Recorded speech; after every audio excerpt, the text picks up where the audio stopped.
Hello, कैसे हो मित्रों।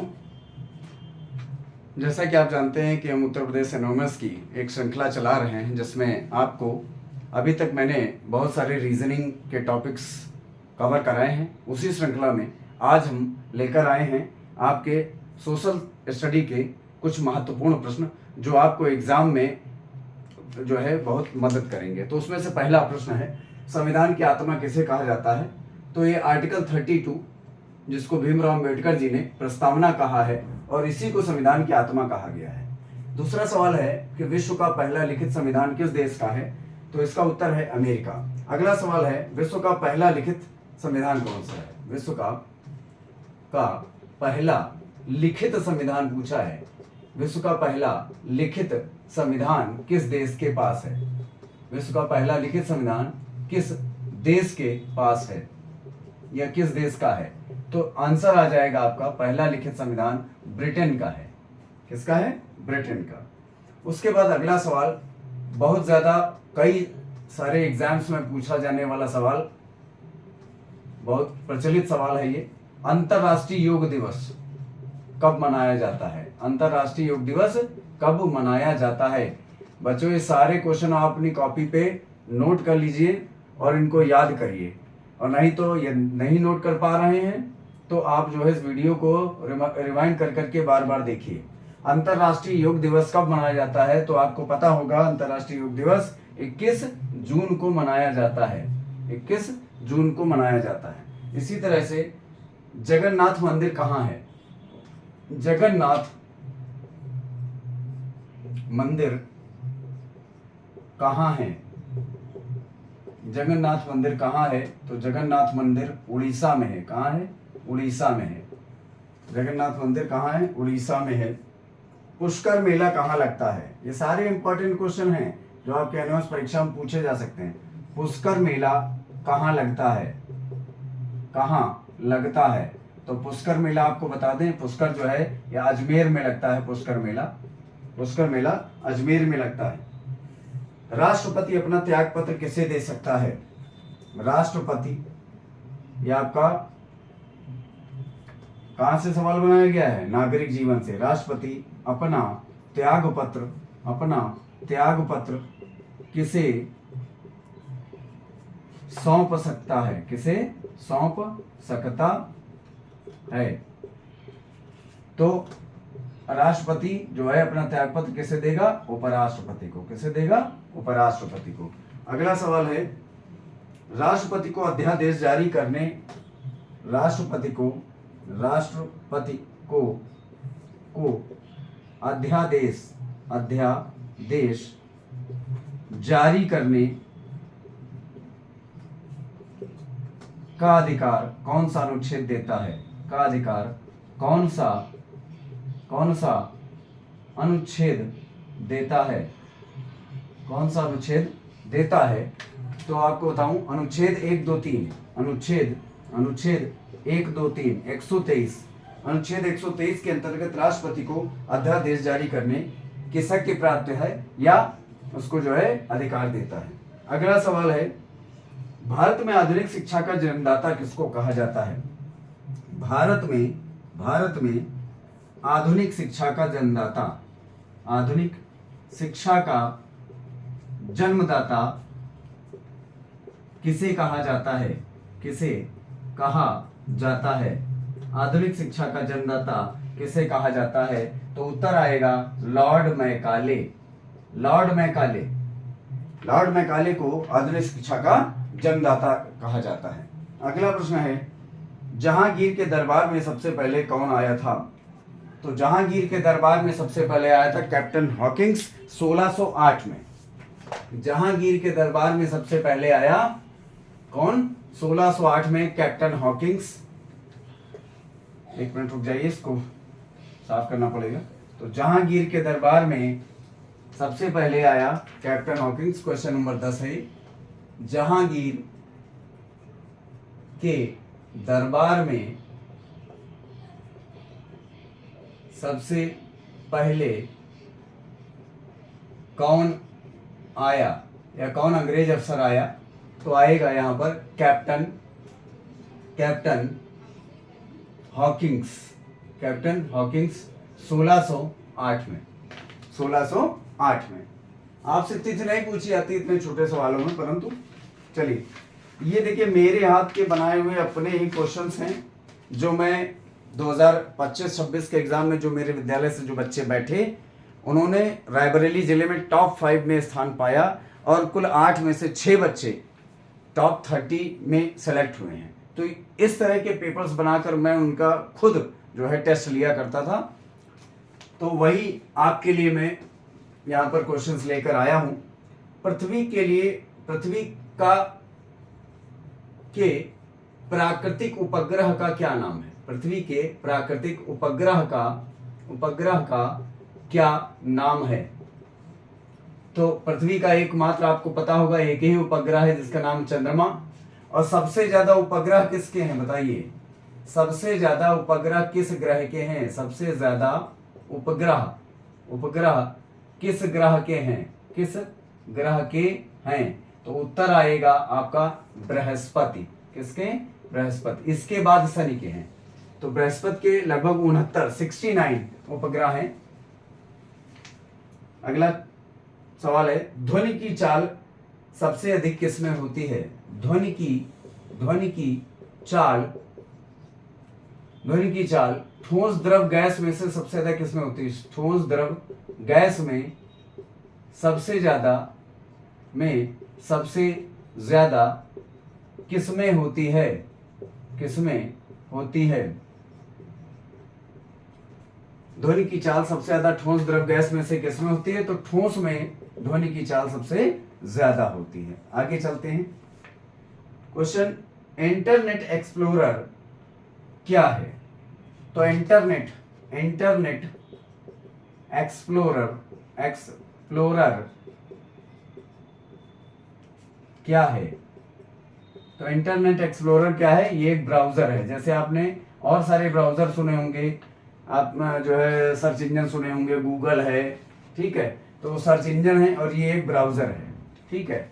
इसीलिए मोजिला, फायरफॉक्स है, बहुत सारे हैं। अब अगला सवाल है कि बल्ब का तंतु किस धातु का बना होता है?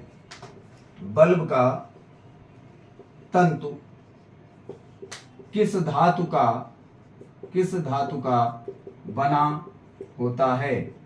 तो उत्तर है टंगस्टन। बल्ब का जो तंतु है, फिलामेंट जिसको कहते हैं, तंतु मतलब फिलामेंट किस धातु का बना होता है? टंगस्टन का बना होता है। अगला सवाल है, कैंची किस प्रकार का उत्तोलक है? कैंची किस प्रकार का उत्तोलक है? कैंची किस प्रकार का उत्तोलक है? उत्तोलक को अंग्रेजी में कहते हैं लीवर। तो ये फर्स्ट टाइप ऑफ लीवर है, प्रथम श्रेणी का उत्तोलक है। इसमें जो है आपका देखिए कैंची कैसे होती है? कैंची आप देखेंगे, ध्यान देंगे तो इस तरह से कुछ होती है। तो इसमें जो है यहाँ पे देखिए टैपिट लगा होता है और यहाँ पर आपका लोड रखा जाता है, यहाँ एफर्ट लगाया जाता है, यहाँ से इसको पकड़ा जाता है और यहाँ पर इसका आपका ये एफर्ट, इधर लोड और इधर फलक्रम है। फलक्रम मतलब जहाँ पे जुड़ी रहती है। तो इस तरह की जितनी भी चीजें होती हैं, जैसे आपका प्लास है, प्लायर, वो भी आपका फर्स्ट जो है टाइप ऑफ लीवर है, प्रथम प्रकार का उत्तोलक है। चलिए आगे इसी श्रृंखला में चलते हैं और अगला सवाल देखते हैं। 16 सवाल हमारे हो गए हैं। थोड़ा वीडियो लंबा होगा इसलिए कि आप इंपॉर्टेंट क्वेश्चन की श्रृंखला कर रहे हैं, तो इंपॉर्टेंट क्वेश्चन जो भी है वो मैं आपको लेकर आया हूँ। चलिए आगे, दूरी और विस्थापन में कौन सा शून्य हो सकता है? बहुत इंपॉर्टेंट क्वेश्चन है, कई बार एग्जाम में पूछा भी गया है। दूरी व विस्थापन में कौन सा शून्य हो सकता है? तो आपको बता दूं, दूरी कभी शून्य नहीं होती, क्योंकि दूरी जो है वो अदिश राशि है, लेकिन विस्थापन जो है वो सदिश राशि होने की वजह से, अब 2 सवाल इसमें करा दिए कि जो है विस्थापन सदिश राशि है, इसलिए विस्थापन शून्य हो सकता है, ठीक है। वेग किस प्रकार की राशि है? देखिए वेग और चाल वेग और चाल, वेग व चाल क्रमशः किस, दो सवाल जोड़ दिए, वेग व चाल क्रमशः किस प्रकार की राशि है, किस प्रकार की जो है राशियां हैं, किस प्रकार की राशियां हैं। तो इसमें उल्टा सीधा उधर उधर कर देगा। तो वेग जानते हैं, वेग आपकी सदिश राशि है, वेग आपकी सदिश राशि है, और आपकी जो चाल है वो अदिश राशि है, चाल जो है अदिश राशि है क्रमशः, इसीलिए लिख दिया आगे क्रमशः। ठीक है, सदिश राशि, सदिश राशि और अदिश राशि क्रमशः, मतलब कि हमने जब बात किया तो वेग जो है सदिश राशि और चाल जो है वो अदिश राशि है क्रमशः। ठीक है, 19वां सवाल करते हैं। NH4Cl का रासायनिक नाम क्या है, रासायनिक नाम क्या है। तो रासायनिक नाम इसको कहते हैं अमोनियम क्लोराइड। क्या कहते हैं, अमोनियम क्लोराइड। क्या कहते हैं, अमोनियम क्लोराइड। यूरिया का सूत्र क्या है, यूरिया का सूत्र क्या है, यूरिया का सूत्र क्या है। तो ये सवाल मेरे दिमाग में आ गया, मैंने जोड़ दिया, NH2CONH2, NH2CONH2।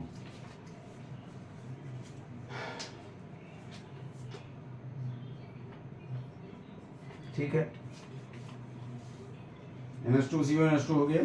चलिए अगले पेज पर आते हैं और इसी श्रृंखला में और सवाल देखते हैं।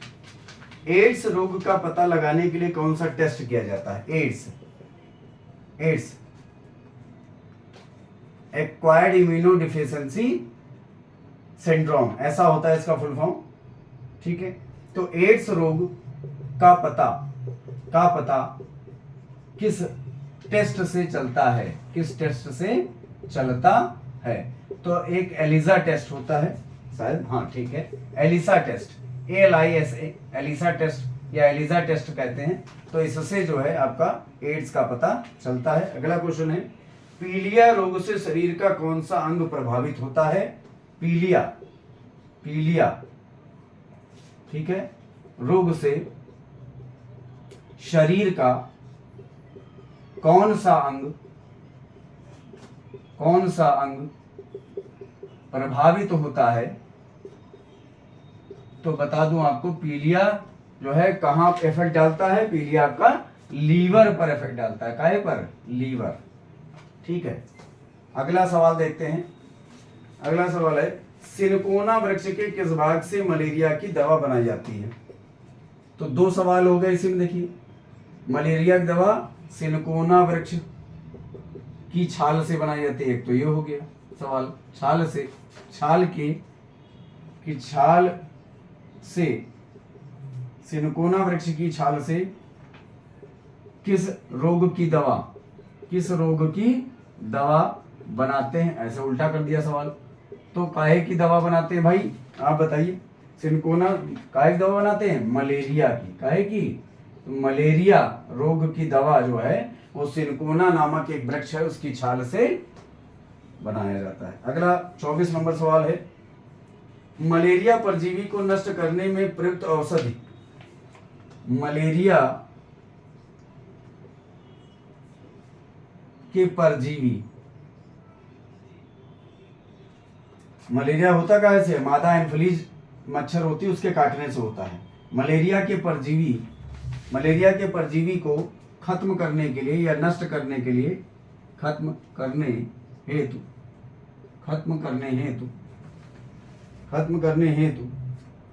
औषधि कौन सी होती है।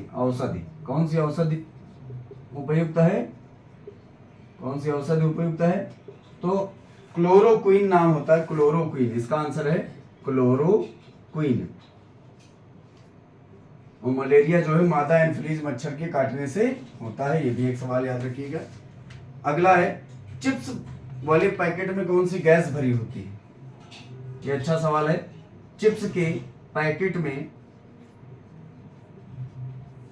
कौन सी गैस भरी होती है। तो चिप्स के पैकेट में नाइट्रोजन होती है। कौन सी गैस होती है? नाइट्रोजन गैस जो है भरी होती है, नाइट्रोजन गैस। ठीक है, चलिए। और पौधों के बढ़ने के में भी सहायक, पौधों के बढ़ने में भी कौन सी गैस सहायक होती है? पौधों के बढ़ने में भी आपको जो है नाइट्रोजन ही सहायक होती है, परंतु वो लिक्विड फॉर्म में होती है, जो जड़ों के द्वारा जो है वृक्ष की जो है जड़ों के द्वारा वृक्ष के सारे हिस्सों में पहुंचती है। ठीक है, लिक्विड नाइट्रोजन होती है। चलिए आगे चलते हैं। लाइकेन में किन जीवों की सहभागिता होती है? लाइकेन, तो 27 नंबर, लाइकेन में किन जीवों की सहभागिता होती है?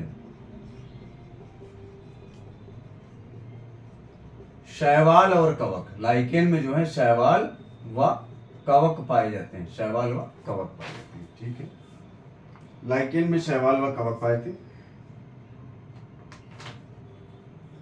कौन सा रोग निम्न में से विषाणु द्वारा नहीं होता? तो सीधे सीधे इसका आंसर लिखिए कि क्षय रोग, क्षय रोग विषाणु, विषाणु को अंग्रेजी में कहते हैं बैक्टीरिया, बैक्टीरिया। कौन सा रोग बैक्टीरिया के द्वारा नहीं होता? तो क्षय रोग बैक्टीरिया द्वारा नहीं होता, नहीं होता। इसको स्टेटमेंट मान लीजिए, आप याद कर लीजिए। ठीक है, अगला सवाल है, चेचक के टीके की खोज किसने की? तो चेचक के टीके की खोज, के टीके की खोज किसने की? किसने की? तो चेचक के जो है खोज एडवर्ड जेनर, एडवर्ड जेनर ने की, एडवर्ड जेनर ने की चेचक के टीके की खोज। ठीक है, अगला सवाल देखिए, मनुष्य की मुख गुहा को कितने प्रकार, मनुष्य की मुख गुहा में कितने प्रकार के दांत पाए जाते हैं? मनुष्य की मुख गुहा में कितने प्रकार के दांत, कितने प्रकार के दांत पाए जाते हैं, पाए जाते हैं? तो उत्तर है 4 प्रकार के। कितने प्रकार के? 4 प्रकार के। अब इंग्लिश में तो मुझे याद है इंसिजर्स, कैनाइन और प्रीमोलर और मोलर 4 तरह के होते हैं। हिंदी में मुझे नहीं पता है, लेकिन इंग्लिश में 4 तरह के इंसिजर्स, कैनाइन्स और प्रीमोलर और मोलर 4 तरह के होते हैं। अच्छा, अगला सवाल देखते हैं, टाइफाइड निम्न में से किसके द्वारा फैलता है? तो टाइफाइड जो है, टाइफाइड, टाइफाइड ज्वर होता है टाइफाइड, इसको आंतों का बुखार भी कहते हैं, आंतों का ज्वर, आंतों का बुखार या आंतों का ज्वर। ये किसके द्वारा फैलता है? तो ये जो है जीवाणुओं द्वारा। किसके द्वारा? जीवाणुओं, जीवाणु द्वारा फैलता है, जीवाणु फैलता है, जीवाणुओं द्वारा फैलता, बैक्टीरिया द्वारा।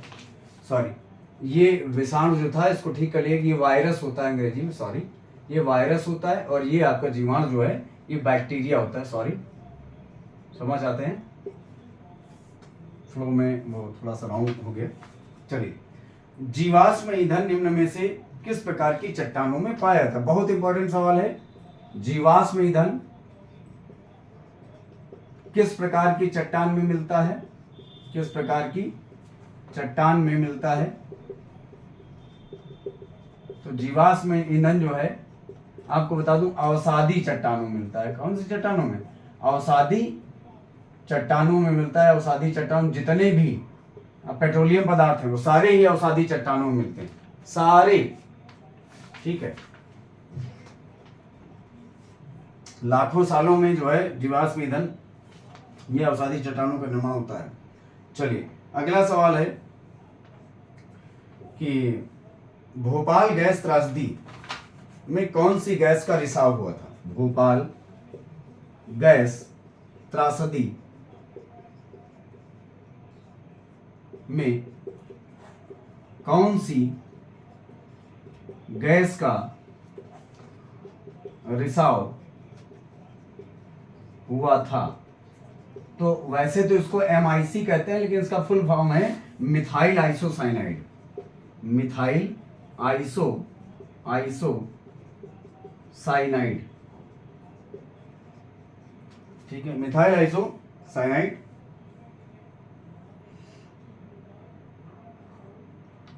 ठीक है, अब मिनमाता रोग किस धातु के वाष्पीकरण का परिणाम है? मिनामाता रोग या मिनमाता रोग किस धातु के वाष्पीकरण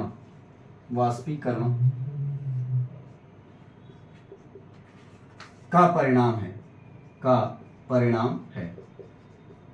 परिणाम है? तो आप इसका आंसर, बहुत इंपॉर्टेंट क्वेश्चन है, Hg जिसको हम कहते हैं पारा। ठीक है, ये ऐसा धातु है जो रूम टेम्परेचर पर लिक्विड स्टेट में होता है। आपने देखा होगा जो आपका थर्मामीटर होता है जिससे बुखार नापा जाता है, तो उसमें ये Hg ही भरा रहता है, जो इधर उधर हिलता डुलता रहता है। ठीक है, ऊपर चढ़ता रहता है जो है ट्यूब के सहारे। चलते हैं, अगला क्वेश्चन देखते हैं। और ज्वालामुखी निम्न में से किसका, मतलब ज्वालामुखी जो है किस मंडल से पैदा होता है? जैसे आप जानते हैं कि अर्थ में जो है कई लेयर्स होती हैं, क्रस्ट मेंटल और कोर, उसी में दुर्बलता मंडल और कई सारे मंडल होते हैं, कई सारे पार्ट्स होते हैं उसके। तो पूछा गया है क्वेश्चन कि जो है आपका जो ज्वालामुखी है का निम्न में से स्रोत क्या है? ज्वालामुखी का निम्न में से स्रोत क्या है? तो मुझे लगता है 39 नंबर क्वेश्चन है। ज्वालामुखी का सोर्स या स्रोत कौन सी लेयर है, कौन सी परत है? तो आप कहेंगे दुर्बलता मंडल जो है वो ज्वालामुखी का सोर्स है वो।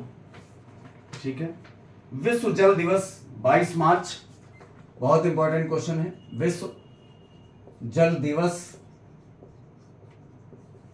चलो अब विश्व पृथ्वी दिवस भी इसी समय जान ही लीजिए। विश्व पृथ्वी दिवस, ठीक है, विश्व पृथ्वी दिवस, विश्व जल दिवस है 22 मार्च, विश्व पृथ्वी दिवस है 22 अप्रैल। ठीक है, और कल अभी एक था 1 मई, विश्व मजदूर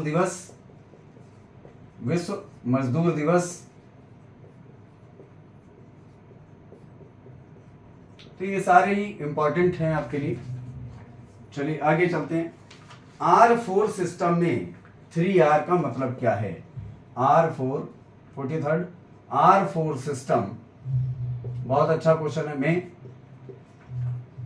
थर्ड R जो है उसका मीन्स का मतलब क्या है? तो मैं आपको बता दूं, सबसे पहले होता है रिफ्यूज, रेड्यूज, रीयूज